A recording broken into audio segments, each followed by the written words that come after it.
প্রশাসনিক কর্মকর্তাকে ঘিরে তৈরি হয়েছে চাঞ্চল্যকর পরিস্থিতি। উপজেলা নির্বাহী কর্মকর্তা মোহাম্মদ আলাউদ্দিন, তার বিরুদ্ধেই উঠেছে একাধিক নারীর সঙ্গে আপত্তিকর সম্পর্কের অভিযোগ।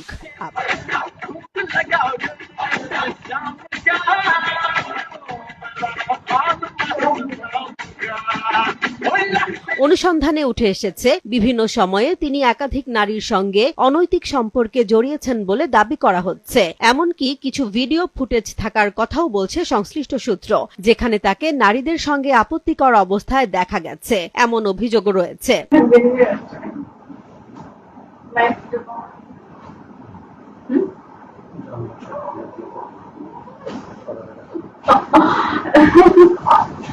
নাম প্রকাশে অনিচ্ছুক স্থানীয়রা বলছেন, একজন সরকারি কর্মকর্তার কাছ থেকে এমন আচরণ কখনোই কাম্য নয়। এতে প্রশাসনের ভাবমূর্তি মারাত্মকভাবে ক্ষতিগ্রস্ত হচ্ছে। শুধু তাই নয়, তার বিরুদ্ধে আগেও ছিল অনিয়ম ও দুর্নীতির অভিযোগ।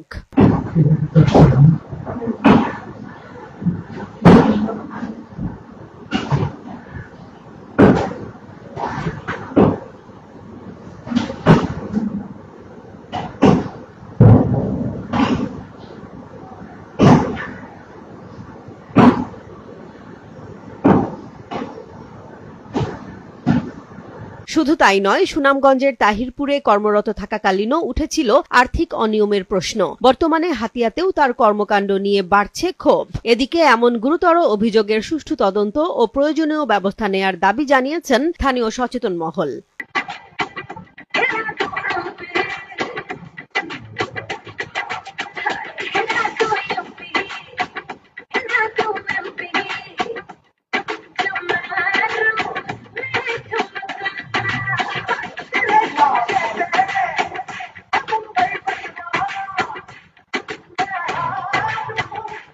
ইতোমধ্যে বিষয়টি উচ্চ পর্যায়ে তদন্তের প্রস্তুতি চলছে বলে জানা গেছে। এই ঘটনার সুষ্ঠু তদন্ত হবে কিনা, নাকি আড়ালেই থেকে যাবে সবকিছু, সময়ই বলে দেবে এই প্রশ্নের উত্তর।